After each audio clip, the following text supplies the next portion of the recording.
Okay, so in the road development of India, we generally discuss about different Indian road sector, okay, national highway traffic to Indian road sector, and what are the different administrative things which is took care of this road administration.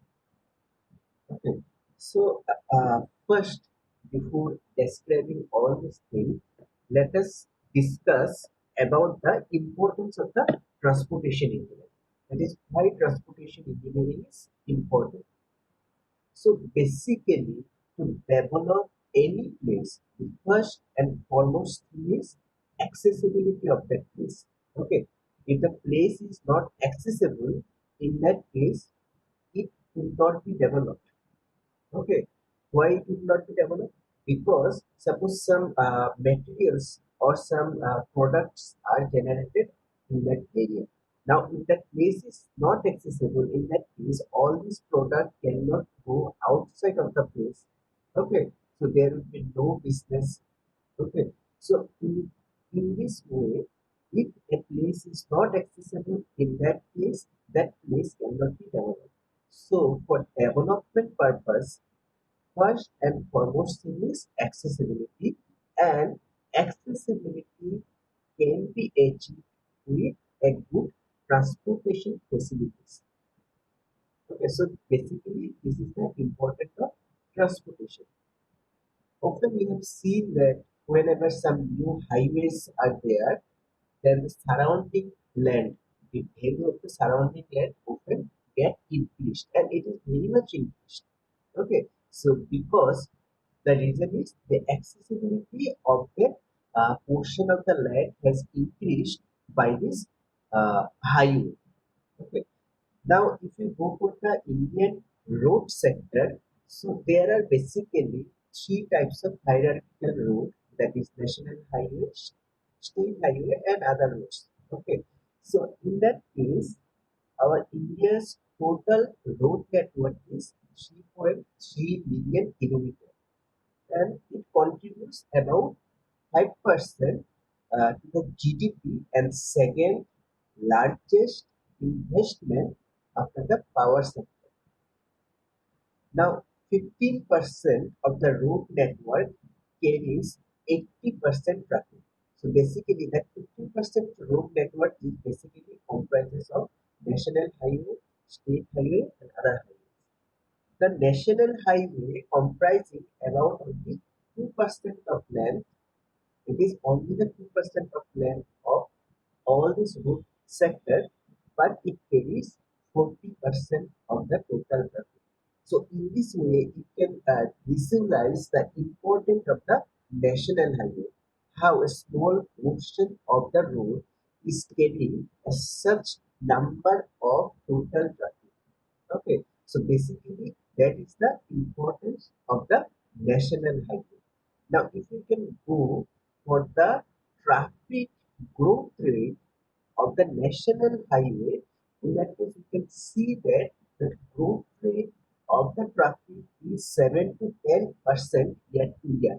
Okay, and passenger traffic is projected to grow by 12 to 15% per annum,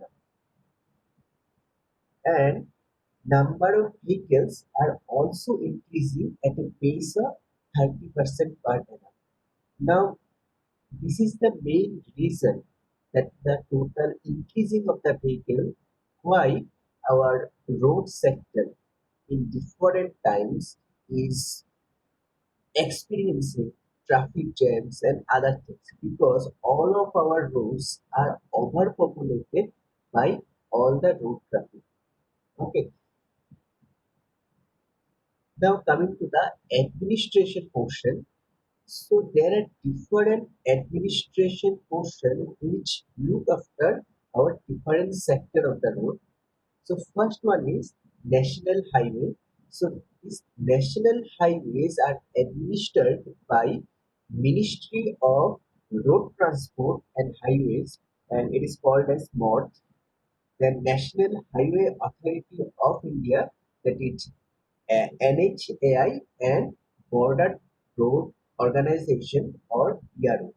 Then state highway is administered by state government, public work departments, road development corporation, infrastructure development, and rural roads are administered by Ministry of Rural Development, state governments, rural road development agencies, village panchayat, etc. Now, next our portion is highway planning and development. Now, for construction of any highways, there are some factors which you need to consider. First one is highway planning and development issues, because whenever you want to develop or any road, in that case, the first and foremost thing is you need to plan for that road. Okay, you need to plan that which area will be covered with that road and what would be the different development issues for that road. Okay, our next point is functional and structural design of highways, then construction, maintenance, and management of the highways. So, let us discuss all these points. So, first one is highway planning and development issues. So first is whenever we are planning, we need to plan for a longer period of time, because as per our previous discussion that the roadway traffic is increasing each and every year. Okay, so if we plan to visualize only for the current year, in that case, within few years, that road will be clumsy and overpopulated. So we need to have a proper planning whenever we are designing a road. Okay, and proper planning in terms of through which area this road or alignment of the road will be crossing through. Okay, and there are different development issues like through which point it should not pass, through which point it should pass. Okay, and if there are different issues, suppose some rainfall area is there, in that case, what should be the design parameters? So these are different development issues. Okay, and how this financing of the road will be coming up? Who will finance that road? Whether it is a totally government model or public-private partnership. So these are basically different types of development issues. Then coming to the functional and structural design of highways. So after you plan different things, that is your alignment and other things, then come the functional and structural design of the highways. Now this functional and structural design of the highways will depend on the road traffic. Road traffic means that is the total number of vehicles which is existing over there. Okay, it will play an important role in this functional and structural designs. Moreover, the separate condition of the soil condition will play another role. Okay, now the traffic condition, based on the traffic condition, it will be decided that how much width of that road should be. Okay, and this structural design portion that would be decided upon by the traffic load and separate condition. Then coming to the construction, maintenance and management of the highways. Now for this construction, maintenance and management, there are different issues. Actually, there are different lots of issues for the construction, maintenance and management. So first and foremost issue is your raw materials. So always you need to know that uh, whenever you are constructing a road, so within that area, that raw materials are available or not. Because in constructing a road, huge number of raw materials are required. So you always have to look for the source of the raw materials. So after the construction of the road, another important thing is maintenance. How you maintain the road. Okay, so there are different government policies to maintain the road. Suppose some cases that the tender will be there, okay, for the maintenance purpose only. But for the PMGSY road, that road construction is associated with a 5 year maintenance time. That is, that the constructor who will build, he will have to look after for the maintenance as well as construction for at least 5 years after the construction. So these are different government policy to construction and maintenance of the road. And after that, that management of the highways, that how these highways will be managed. Okay, whether it is PSP highway or whether different toll plazas could be there, which will generate money for the government or the private organizations. Okay, so basically these are the different issues which are related to the transportation sector. Then coming to the factors determining highway planning and development. So as we have discussed, first one is financing highways. So for the financing, there are different model that is called PPP model, a public-private partnership model. Now, because the investment is huge, the government with a view to encourage the private participation in this development project, there are different type of PPP models are offered. Okay, so first one is good, which means build, own, operate, and transfer. So in that case, what happens? Some public operator will build some facilities. Okay, after that, they will generate some money in terms of toll plaza or other things from that business or from that infrastructure. Suppose in our case, from that road highways, and after a particular time period, the total investment, that total infrastructure will be transferred to the government. Okay, then again, bot means be operate and transfer. In that case, what will happen? The private operator will make some infrastructure. So in that case, the difference between good and bot is in the good, the private operator is solely responsible for all this operation, for all this maintenance, and for all these defects or any other things. Okay, so in the boot, even for the stipulated time period, the public operators do not have to give some rent or some money to the government. But in the bot, that government is the sole authority, but they are leasing that property to the public operator, okay, for the maintenance and other things.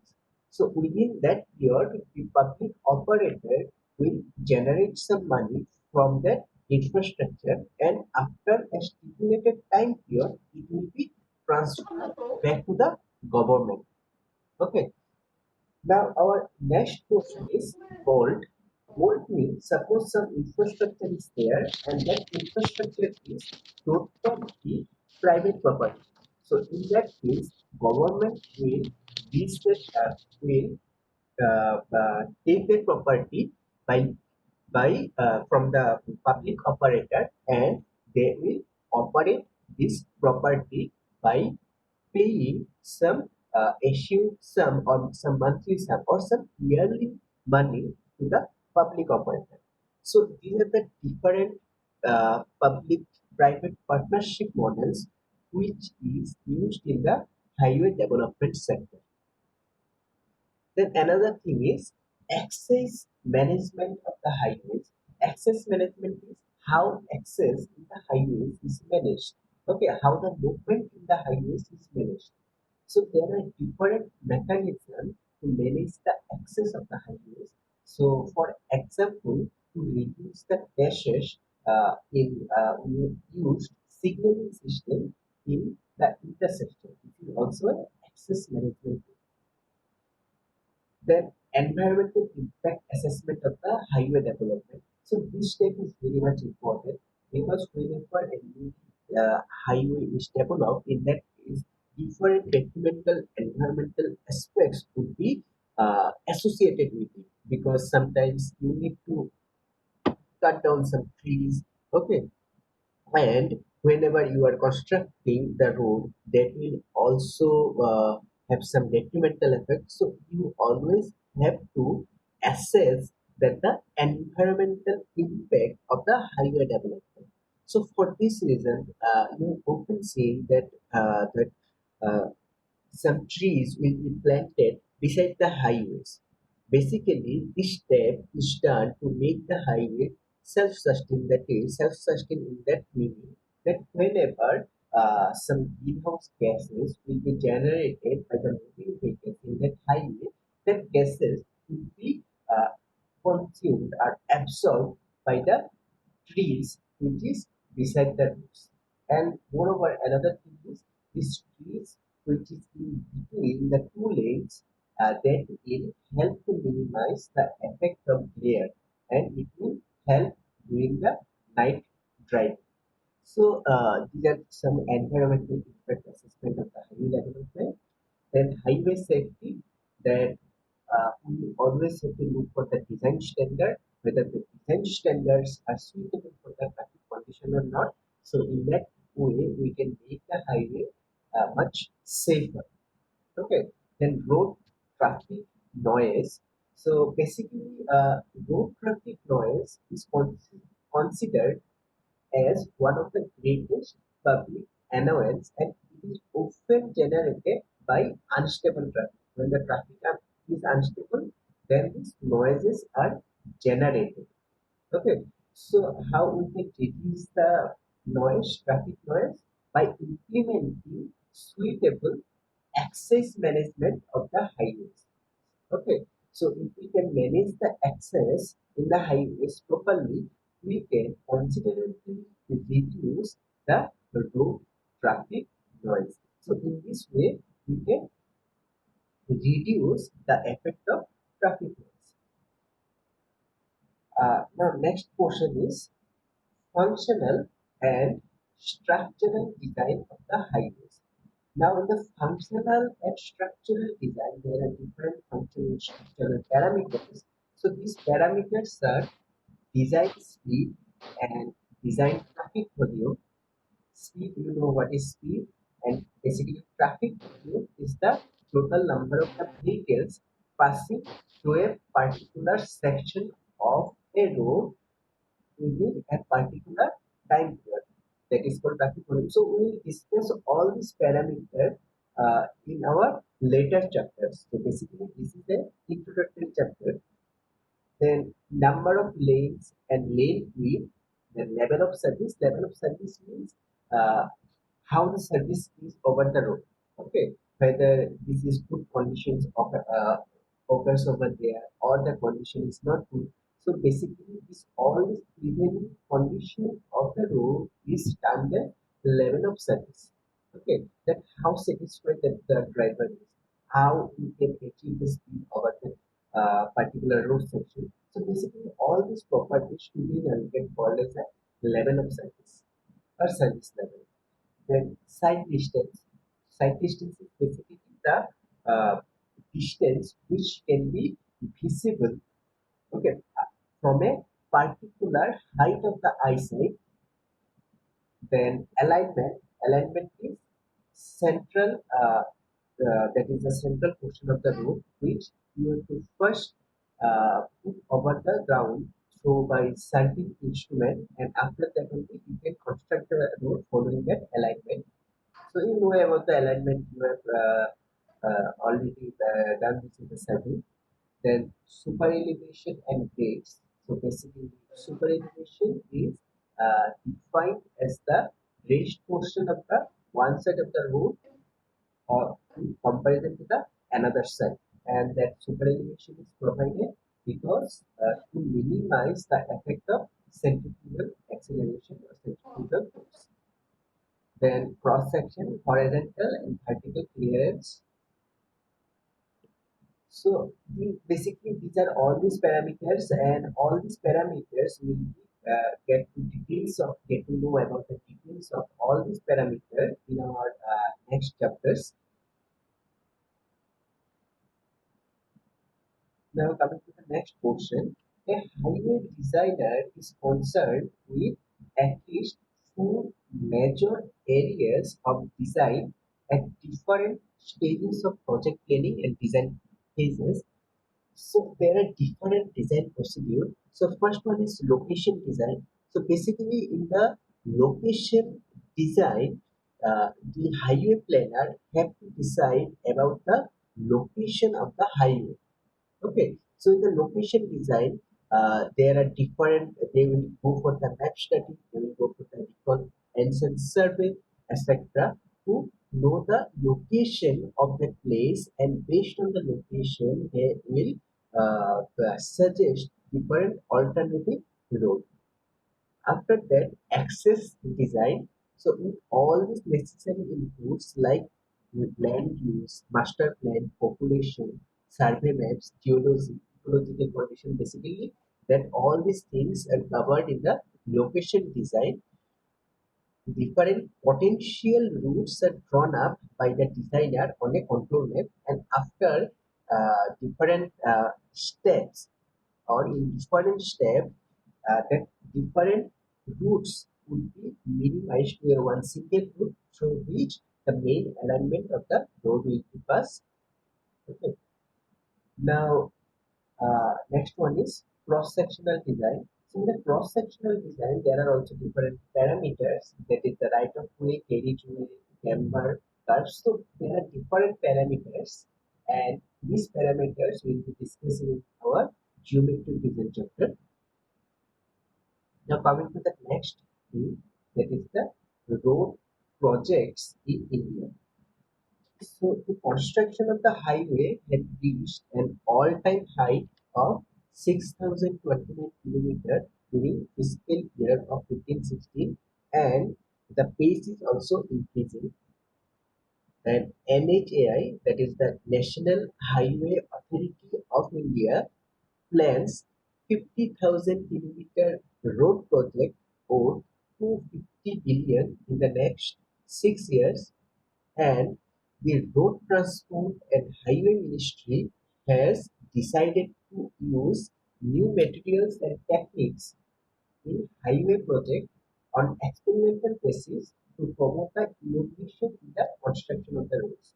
And it has been found that in using that advanced machinery and different new scientific projects, that the life of the existing highways or newly constructed highways has considerably increased, and their maintenance cost is also considerably reduced.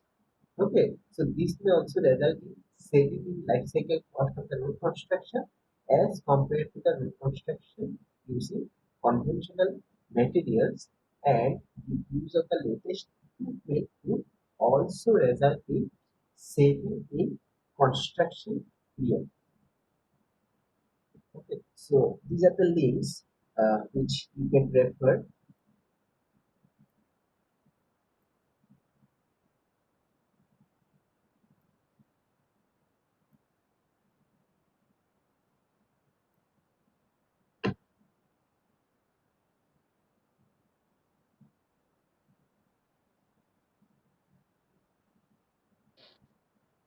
Hello.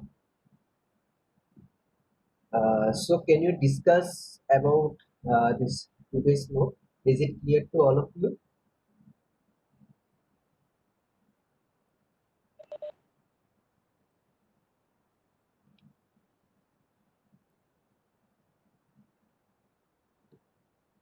Is it clear to all of you? If you have any question, you can ask me about all these notes. Sir, can we get the PDF of this note, sir? Yes, I can share it, the PDF in your WhatsApp group, or otherwise you can log into your ERP portal. Okay, so in the ERP portal, all of these notes, that the total class notes of the transportation engineering is put over there, along with some video lectures and other links are also there. So if Sir, I can see only semester 3 subjects in my portal, sir, in the notes semester section. semester 3, okay. Okay, I will share this note in the WhatsApp group. Now Okay, this sir. portion is basically all this theory portion. So whether it is clear to you or not. So if it is clear, we can proceed with our next class. Yes, sir. Okay, wait a minute.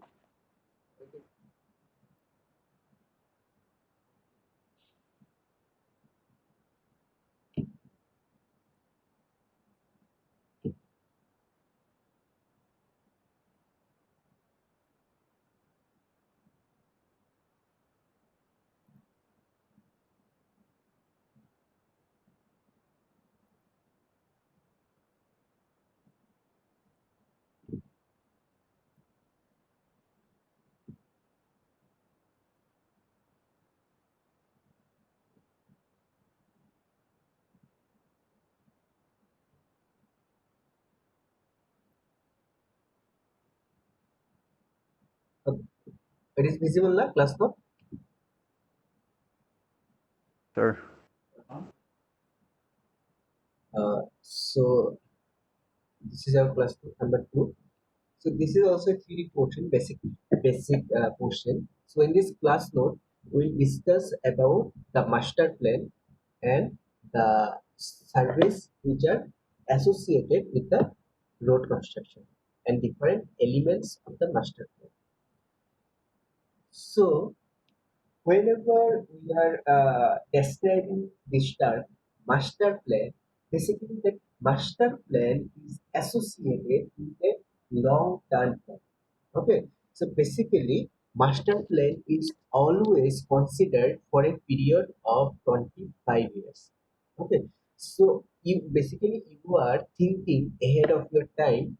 You will consider all the parameters which will be important in your near future, and based on all these parameters you will go for the master plan. So basically this is a 25-year plan, and this master plan will be divided into smaller plans, okay, like 5-year plans or 10-year plans, like that, to execute the work or to decide the hierarchy of the works which needs to be done in the immediate year, or which needs to be done after a certain period. Okay, so a master plan is a dynamic long-term planning document that provides a conceptual layout to guide future growth and development. Okay. Now, master planning is about making the connection between building, social settings, and their surrounding environment. So, we will be discussing all these things later on. So, a master plan includes analysis, recommendation, and proposal for a site's population, economy, housing, transportation. So basically, master plan will decide each and everything in a city. So basically, master plan is required for the city planning. Now coming to the description portion, that is about making the connection between buildings, social settings, and their surrounding environment. So basically, what does this mean? So as a planner, suppose you are planning a city, as a planner, you have to decide which area is a residential area, which area is an industrial area, okay, and which one is a commercial area. And you have to designate the places accordingly to their land value or land use parameters. Okay, suppose if your residential area is there, you cannot construct the industrial area which will be nearer to the your residential area. Why it is so? Because in the industrial area there will be huge noise and other pollution. So if a residential area is developed beside this, in that case, it will not be good for the residents over there. So generally what happens in maximum cases, that industrial area is developed in the outskirts of the city. Okay. After that, some buffer zone is there buffer zone means in the buffer zone, some green vegetation will be there to absorb all the gases, greenhouse gases from the industry areas. And after that, some commercial area will be there, then some residential area would be there. Okay. Now in the commercial area also, you need to decide which accommodations would be provided to which area. Okay, suppose some cross store are there. So in the cross store, you can provide all the cross store in that particular place, or you can haphazardly make all these things like cross stores, fish store, etc. So basically, all these things will be based on a master planner that how he decide about the allocation of different resources or allocations of different parameters in different sector of the road. Okay. Now, coming to the next portion, that is role of master planning. So basically, the role of the master planning is develop a phasing and implementation schedule and identify priorities for action. So phasing and implementation schedule is, as you know, a master long-term plan that is 25-year plan. So you need to go for a phasing scheme. Phasing means that you need to categorize some works which need to be done after 6 months, which need to be done after 1 year, which need to be done after 2 years, like that. Okay, so some elements of the master planning sector could be of immediate implementation and some portion which need gradually implement. Okay, so next one is act as a framework for regeneration and attract private sector investment, then conceptualize and shape the three-dimensional urban environment, then define public, semi-private and private spaces and public entities. Now coming to the second point, that is the conceptualize and shape the three-dimensional urban environment. Three-dimensional urban environment means there should be employment, there should be all this development, but there should be sustainability. Okay, so how you can achieve this? You can achieve this by implementing different visitations or different places which is need for different activities over a certain area. So as I said, you can implement some of the trees beside the road so that all the greenhouse gases can be absorbed by the uh, trees whenever some vehicles is moving. You can plan for some buffer zone between some business activities and some residential areas. Okay, so that biodiversity will be there. Okay, and some open places is there for the recreational and other activities. So next one is determine the mix of uses and their physical relationship. Mix of uses means how different activities will be mixed. Like I said in few minutes earlier, that if you decide, suppose some bookstore will be there, so you have to decide whether that road, in the roadside only the bookstore will be there, or there should Hello, be of other places, other places. sir. Not audible. Hello, hello.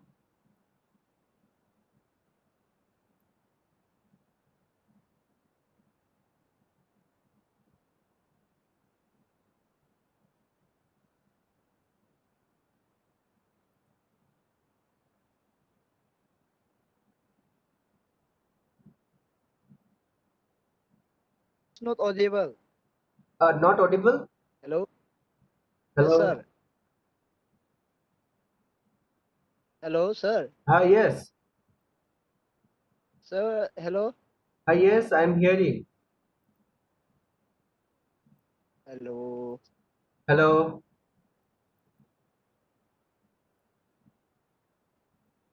क्या हो Yeah. Hello. Hello. Hello. Hello.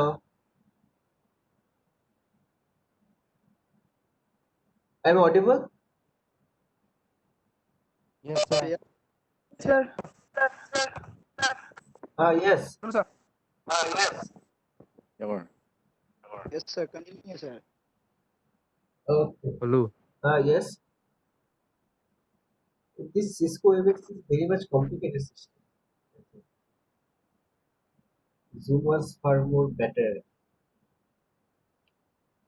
Okay. Am I audible? Yes, sir. Okay.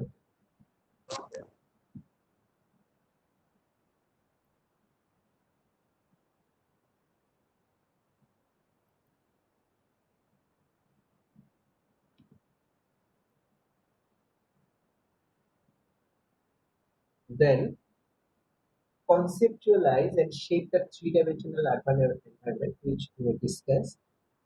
That determine the mix of uses and their physical relationship, that how different activities could be mixed. Okay, like that if you have some bookstores over a certain place, whether that area would be considered for the bookstore places or not, or if we can add up some more activity over there. So basically that all is dependent on the uh, planner. Okay, then engage the local community and act as a builder of consensus. So then next topic is physical and special elements of the master plan. So there are different elements of the master planning. Some of the elements are image, neighborhood character, and heritage. So the plan should show the integration of contextual features. Suppose you have some duty to have a master plan for a certain area. So in that case, you always have to look whether that area has any heritageous place or some old buildings or some good neighborhood. So if there are some distinctive places, some distinctive landscapes, some heritage features, in that case, you always have to preserve that all these things. Okay, you have to prepare your plan in such a way so that all these distinctive features of the place is get highlighted.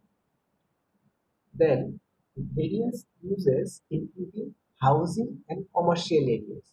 Now the plan should show the location of various types of uses, densities, yields, and lot size. Now, when developing housing, a variety of the housing type, size, and planners must be considered. So, suppose there are different types of housing. Suppose some are 1 BHK, some are 2 BHK, some are villas. So, you have to allocate different places for different types of building. Okay. Now, the plan should also ensure appropriate housing density and diversity. It should also appropriate housing density. That is, the housing density. Density means the number of houses per kilometer or per meter or something like that, or per miles like that. So that housing density and diversity should be maintained. Now, the master plan should also be flexible enough to allow for change over time in housing diversity as communities mature. So basically, this point justifies the main measure of the master plan, that is, you always have to think for the future. So whenever you are planning, your plan should be flexible enough so that you can incorporate some of the new features in near future. Okay. Similarly, commercial areas should be planned within other areas to promote mixed use neighborhoods which are vibrant at all hours of the day. Okay, so next is open space. So this is we have already discussed that your area should have some open place which can be used as a some playground or some recreational place or some meeting place like that. And next one is biodiversity. So the plan should show the location of significant biodiversity values as well as whether and how these are to be incorporated into the development of the site. Okay, the biodiversity and the environmental factors should also be planned for the beginning of the regeneration project in order to protect, enhance, manage, and strike a balance between development use, flora, and fauna sustainability.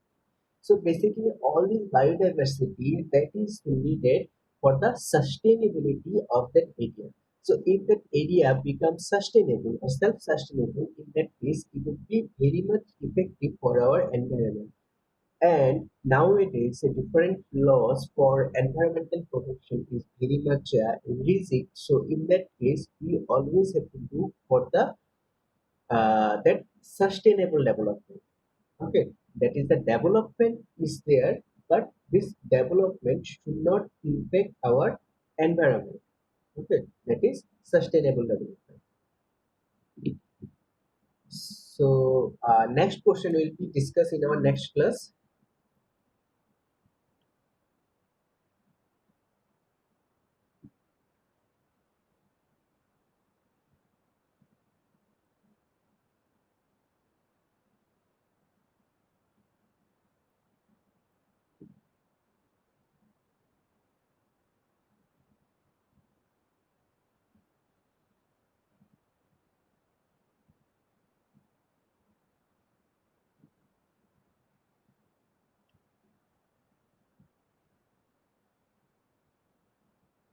So we have another class from 1:15.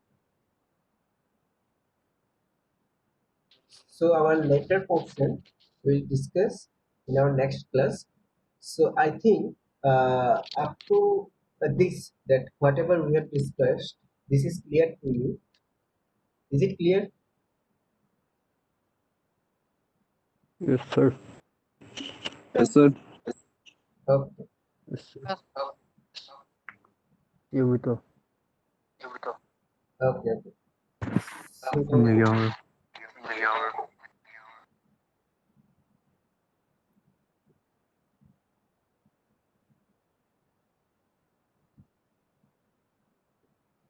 so in the chat box, you put your registration number.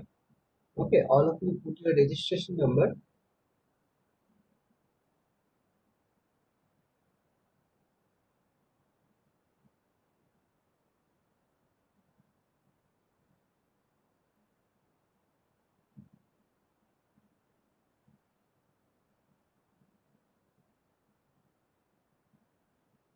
Please, all of you write your registration number.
So you can leave the meeting.